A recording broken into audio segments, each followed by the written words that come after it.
लक्ष्मी पूजा जो शाम की अपनी नॉर्मल जो पूजा करते हो पहले वैसे पूजा करके, और लक्ष्मी पूजा जब करते हो तो जब पाटे बैठाते हो लक्ष्मी और गणपति जी को, अच्छे से लाल या गुलाबी कपड़ा होना चाहिए, आसन जो उनका होता है।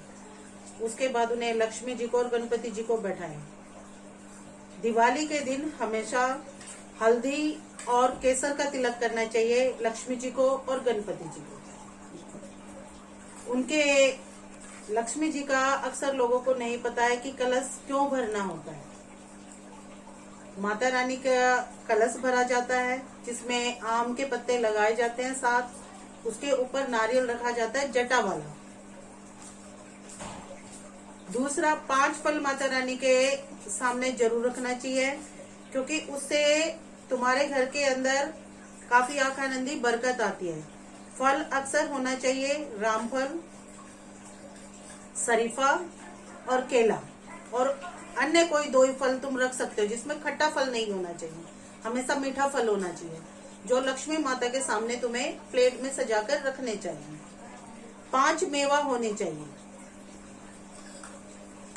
और एक छोटा सा कुंड लेकर उसमें आम की लकड़ियां कपूर से जलाएं। पहले गणपति जी को नमस्कारी करें, फिर माता लक्ष्मी को नमस्कारी करें।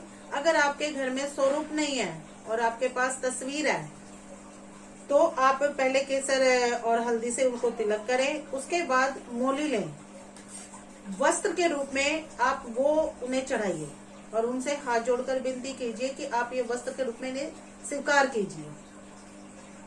फिर आप अपनी क्षमा याचना कीजिए। क्षमा याचना कर कर जो भी हमसे गलती होती है, देखो हर कोई तो बड़ा पुजारी है नहीं कि ठीक से विधि विधान से कर सके। अगर आप क्षमा याचना पूजा से पहले करते हैं तो भगवान, चाहे कोई भी भगवान हो, माता लक्ष्मी है, गणपति जी हैं, जो भी भगवान है, आपको छोटा बच्चा समझ के क्षमा करते हैं, आपकी गलतियों पे ध्यान नहीं जाते।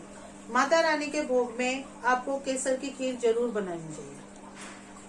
दिवाली के दिन अगर आप खीर का भोग लगाते हैं माता लक्ष्मी को, वो हमेशा अपनी कृपा बना के रखती है हर परिवार में। खीर का आप इसे छोटा सा कुंड लीजिए, उसमें आम की लकड़ी लेके और कपूर रख के उसको जलाइए।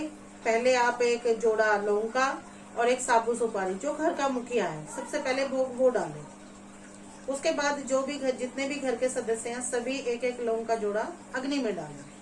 उसके बाद आप पंचमेवे का भोग लगाएं। उसके बाद आप जो भी आपने फल फ्रूट रखा हुआ उसका भोग लगाएं। फिर आप गणपति जी को 5 लड्डू चढ़ाएं। 5 लड्डू में से 1 लड्डू का आप गणपति जी का भोग चढ़ाएं। उसके बाद जो आपने प्रसाद बनाया है, जो जिस मंदिर में आप पूजा करते हो, आपने माता रानी को बिठाया हुआ है, 1 थाली उनकी बनाएं और 1 माता लक्ष्मी और गणपति की लगाएं। पहले आप अपने मंदिर में भोग लगाएं, फिर माता लक्ष्मी को भोग लगाएं। भोग लगाने के बाद इसे, जो खीर का भोग आपने माता लक्ष्मी को लगाया, वो खीर आप माता रानी के सामने रख दो। वो पूरी रात रखी रहनी चाहिए। आप मीठा पान, अक्सर लोग पूजा पान नहीं जानते, मीठे पान को जानते हैं। आपको दिवाली के दिन माता लक्ष्मी को हमेशा मीठे पान का भोग लगाना चाहिए। माता रानी का मीठे पान का भोग लगाओ और हाथ जोड़ो और इसे क्या कहते हैं, मत्था टेको। अपने जो घर के मुखिया है, छोटे बड़े जो औरतें हैं, सभी माता लक्ष्मी से हाथ जोड़ के विनती करें कि वो आपके घर पधारे, आपके परिवार पे अपनी कृपा बरसाए, आपको तरक्की दे, उन्नति बख्शे आपको, कि जितनी ज्यादा आपकी उन्नति होगी उतने ही आपके घर परिवार में सुख शांति आखानंदी बनी रहेगी। यही लक्ष्मी पूजन होता है। और आपको सभी लोगों को मेरी तरफ से, ज्वालेश्वरी धाम की तरफ से, सबको दिवाली मुबारक हो और सबके घर में खुशियां आए, खूब रोशनी आए, खूब उजाला हो। माता रानी सब पे मेहर करे। जयकारा माँ ज्वाला जी का, बोल सच्चे दरबार की जय।